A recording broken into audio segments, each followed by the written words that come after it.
seen in the emperors of all. And finally, we can talk about the early Judeo-Christian Theosis. This is the area that I wish to talk about today.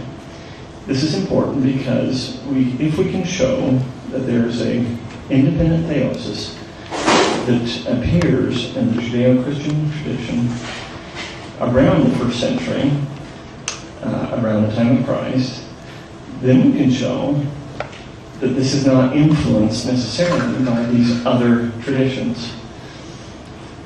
If we can show this, and if we can show that it's a complete theosis, like is held in Latter-day Saint thought, then we have gone a long way in showing the parallels then between the Latter-day and the Former-day Church. With that then, let me begin our paper.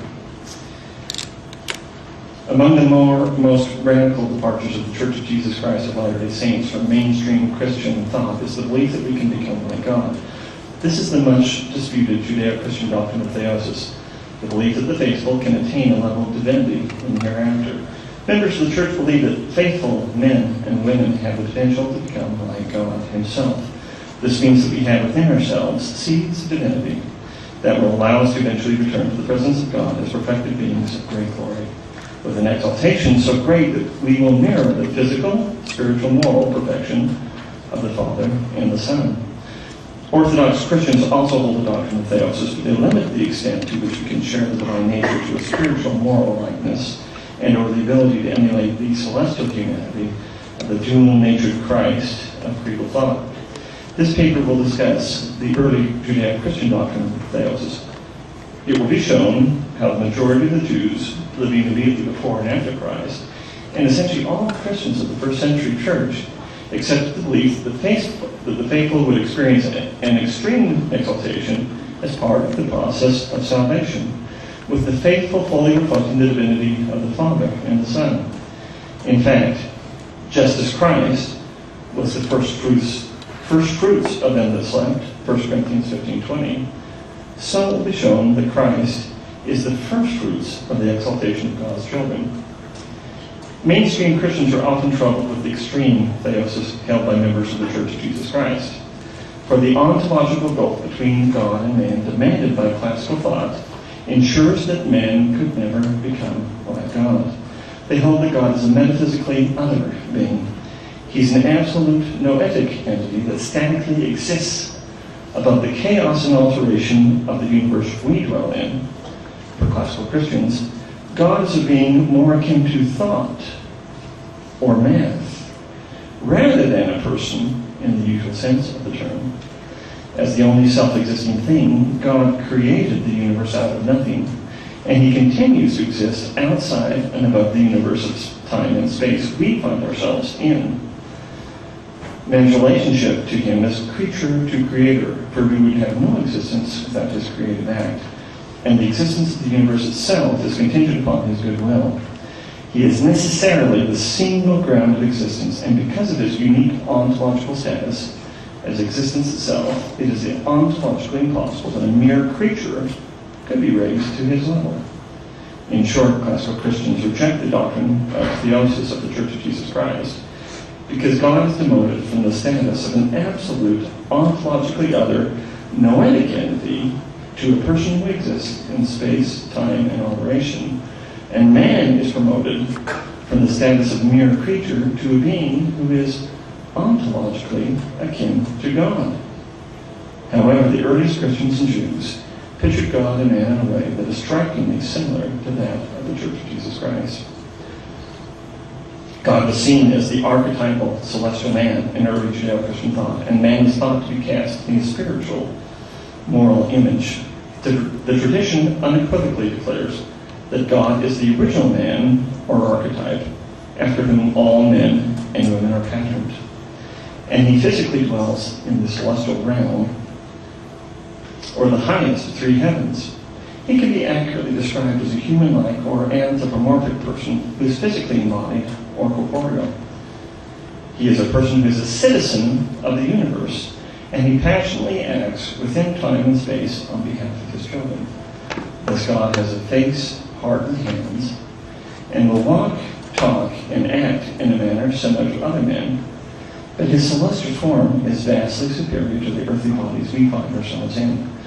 Man was cast in God's exact physical and spiritual moral image because God desired to give man supreme glory and honor. In other words, the Father desired to share the most glorious and beautiful thing in the universe, his own likeness, and more especially, his resplendent face, with his children, thus bestowing upon them the greatest glory and honor possible.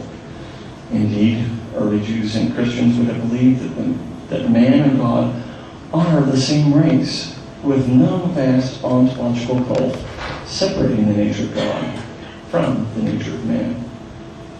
In addition to God creating man in his own image, it should be understood that God and man are not the only anthropomorphic beings in the universe. Early Christians and Jews inherited a belief in the council of the gods from their Hebrew forebears. This is the belief that God surrounds himself with other beings who are given the title of gods, and that he rules as God, Lord, and King over the universe, while the gods rule with him as gods, lords, and princes. Other titles these divine beings are known by include angels or archangels, holy ones, watchers, spirits, men, and sons of God.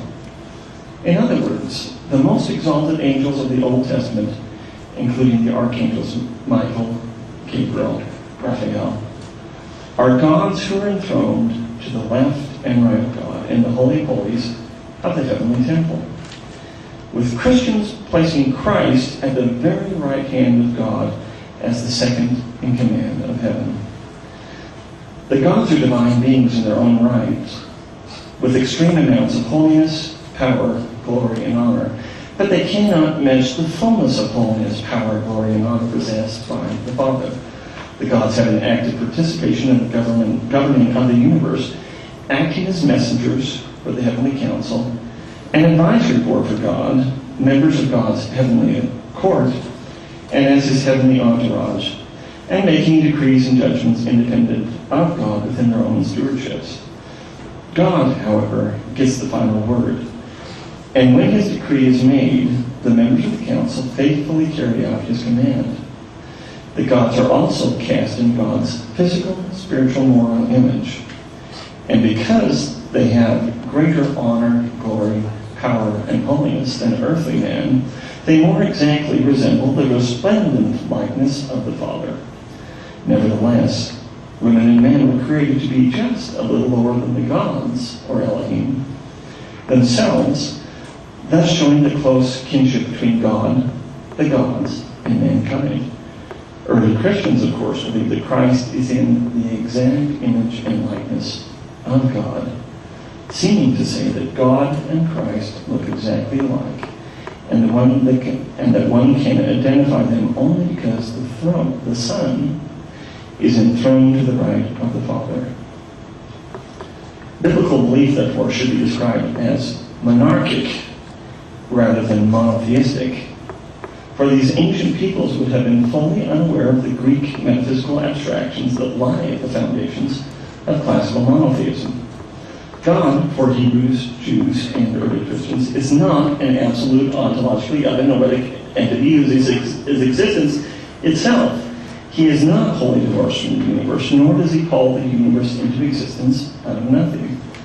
God, in the Hebrew and early Judeo-Christian tradition, is the primal archetypal anthropos, the epitome of physical and spiritual moral perfection.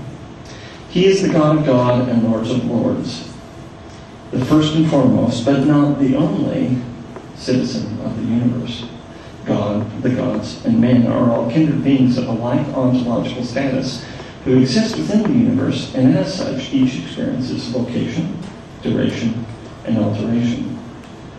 Furthermore, God creates from pre-existing elements as he places cosmos upon chaotic element. But these beliefs are incompatible with the classical monotheism, which demands that God exists above and outside the universe of space and time, and which would demand that God not be limited by the confines of permanently residing in a body. As pointed out by Peter Heyman, the better term for the biblical tradition is monarchism. For God rules in